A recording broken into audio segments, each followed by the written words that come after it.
اگر کسی خاتون کو، اسلامی بہن کو طواف زیارت سے پہلے حیض آ جائے تو وہ کیا کرے؟ صحیح ترمذی کی حدیث پاک ہے، اس کا مفہوم میں آپ کے سامنے عرض کرتا ہوں۔ اس کو سیدہ طیبہ ام المومنین عائشہ صدیقہ رضی اللہ تعالیٰ عنہ روایت کرتی ہیں، فرماتی ہیں کہ حضور صلی اللہ علیہ وآلہ وسلم کی بارگاہ میں عرض کیا گیا، یا رسول اللہ صلی اللہ علیہ وسلم، حضرت صفیہ سلام اللہ علیہا حضور کی زوجہ محترمہ ہیں، ان کو حیض آ گیا ہے۔ حضور صلی اللہ علیہ وسلم نے ارشاد فرمایا، کیا وہ ہمیں روکنے والی ہے؟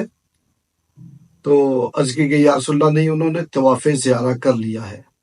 تو حضور صلی اللہ علیہ وآلہ وسلم نے ارشاد فرمایا، چلو اب کوئی بات نہیں۔ کیوں کوئی بات نہیں؟ کہ طواف وداع اب نہ بھی کرے تو کوئی بات نہیں۔ اور طواف زیارہ کے بارے میں حکم یہ ہے کہ اگر طواف زیارہ نہیں کیا تھا تو مخصوص ایام جو ہیں وہ آ گئے، تو حکم یہ ہے طواف زیارہ اس وقت تک نہ کیا جائے جب تک پاکیزگی حاصل نہ ہو۔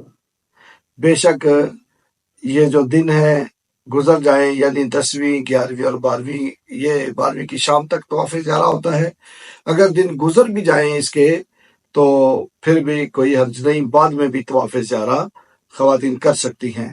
اور اگر ابھی وقت باقی تھا، تیسرے دن کی شام سے پہلے پہلے پاکیزہ ہو گئی، تو طواف زیارہ کے اکثر چکر جو ہیں وہ لگا سکتی تھی، کر سکتی تھی، لیکن نہیں کیا تو پھر دم لازم ہوگا۔ اور اگر طواف زیارہ نہیں کیا اور مخصوص ایام جو ہیں وہ 12ویں کے بعد جا کے ختم ہوئے تو پاکیزہ ہونے کے بعد کر لیں، طواف زیارہ بعد میں بھی کرنے سے دم لازم نہیں ہوگا۔ یہ عورتوں کے لیے مسئلہ ہے۔ اور اگر کوئی شخص مرد جو ہے وہ طواف زیارہ نہیں کرے گا تو اس کا حج قبول نہیں ہوگا۔